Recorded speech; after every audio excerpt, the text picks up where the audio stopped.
Assalamualaikum warahmatullahi wabarakatuh.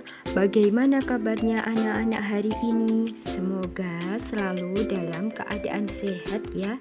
Nah, hari ini kita akan berdiskusi tentang pewarisan sifat berdasarkan hukum Mendel.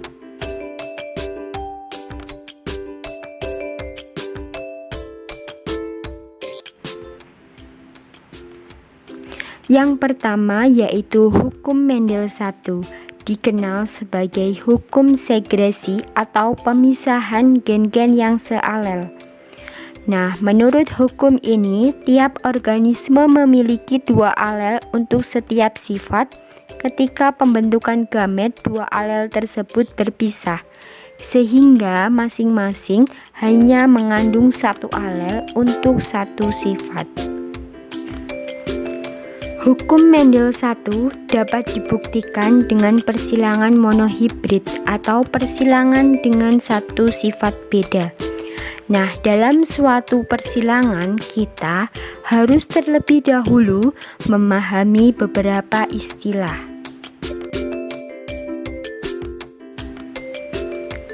Yang pertama yaitu alel, bentuk alternatif gen tunggal. Kemudian parental disimbolkan dengan P, induk atau orang tua. Kemudian filial atau disimbolkan dengan F, keturunan. Kemudian keturunan pertama F1 anak, keturunan kedua F2 cucu. Genotip sifat-sifat menurun yang tidak tampak dapat disimbolkan dengan pasangan huruf. Contohnya A besar, A besar, A besar, A kecil. Kemudian gamet yaitu sel haploid atau sperma dan ovum yang bersatu pada fertilisasi yang membentuk zigot. Kemudian fenotip sifat menurun yang tampak dari luar. Kemudian dominan atau sifat-sifat yang memiliki ekspresi lebih kuat dapat disimbolkan dengan A besar, B besar, B besar, C besar, C besar.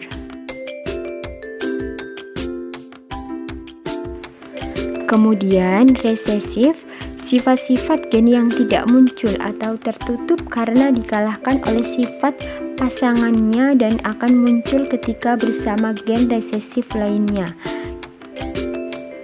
Dapat disimbolkan dengan huruf kecil, contohnya A kecil, B kecil, B kecil, C kecil, C kecil. Kemudian ada homozigot, pasangan gen yang sifatnya sama. Contohnya A besar, A kecil, B besar, B kecil, B kecil, C besar, dan C kecil, C kecil. Yang terakhir yaitu heterozigot, pasangan gen yang tidak sama. Contohnya A besar, A kecil. Persilangan monohibrid. Nah, monohibrid atau monohibridisasi adalah suatu persilangan atau pembastaran dengan satu sifat beda.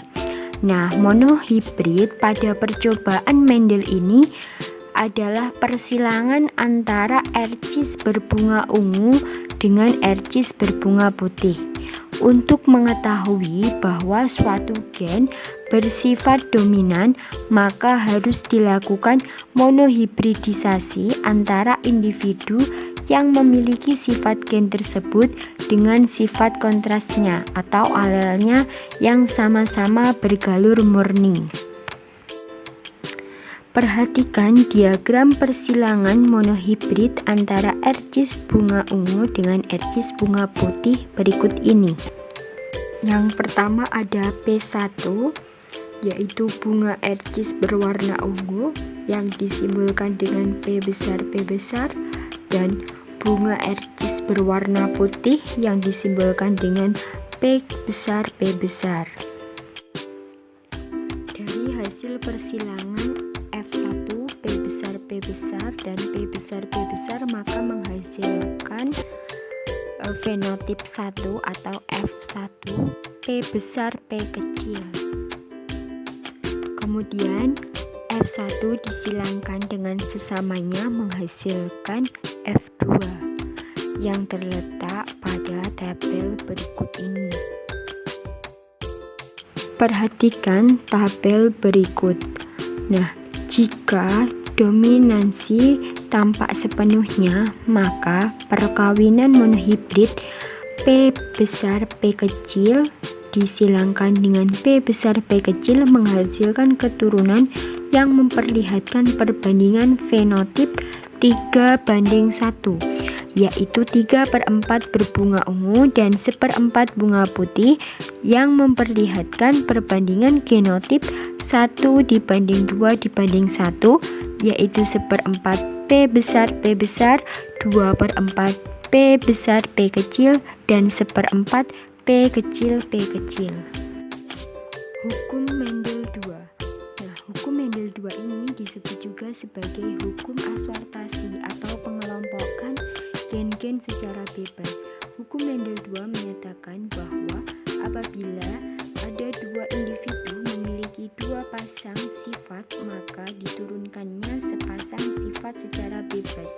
Nah, hukum ini berlaku pada persilangan dihibrid atau dua sifat atau lebih. Selanjutnya yaitu persilangan dihibrid. Dihibrid atau dihibridisasi ialah suatu persilangan atau pembastaran dengan dua sifat beda. Untuk membuktikan hukum Mendel II dengan prinsip berpasangan secara bebas, Mendel melakukan eksperimen dengan membastarkan tanaman Pisum sativum bergalur murni dengan dua sifat beda yang diamati, yaitu biji bulat berwarna kuning dengan galur murni biji kesut berwarna hijau. Perhatikan skema persilangan di bawah ini. Nah, itu ada parental dengan gamet RR besar, YY besar, bulat kuning disilangkan dengan RR kecil dan YY kecil kesut hijau. Nah, menghasilkan F1 yaitu R besar R kecil, Y besar Y kecil yaitu bulat kuning. Kemudian menghasilkan F2 yaitu R besar R kecil, Y besar Y kecil dan R besar R kecil, Y besar Y kecil. Nah, itu merupakan tabel persilangan dari F2.